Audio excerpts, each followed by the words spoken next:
My name is Keri Branquinho, and I'm graduating with a degree in Human Services. After I graduated high school, I chose to work.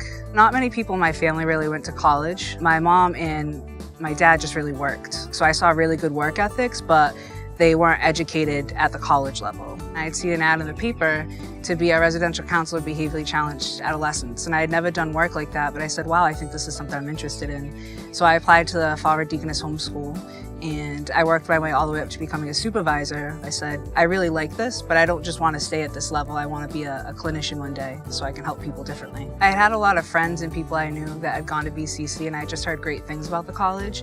And I knew they had a human services program and that would be a great stepping stone to doing social work at a 4-year college. I've always been a big human rights advocate. When I was younger, I was involved in South Coast Equality, and I was a co-chair for their Pride events. When I came to BCC, I said, how can I help the campus? How can I make a difference with the students? And that's what got me involved with the International Club, and I became the vice president. And I did my honors project to help the students by surveying them. How can BCC best meet their financial, academic, and social needs? Being valedictorian means that all the things I've been thinking, all the things I put on paper, it gives me a great forum to put that out and send the message along to many people.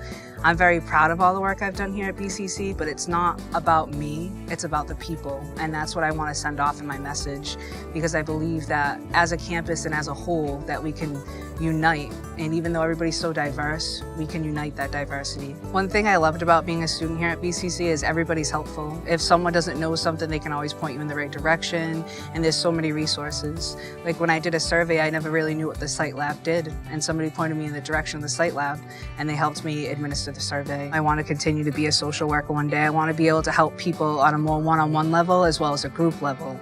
My end goal, though, is to own my own wellness center. So when I continue on to Bridgewater, I do want to get my social working degree. And then after that, I want to go on to my master's, whether it be there with their program or at a different college. I believe that becoming a social worker will allow me to do the things I want to do in life and help the people I'd like to help. I'm Keri Branquinho, and my future started here at BCC.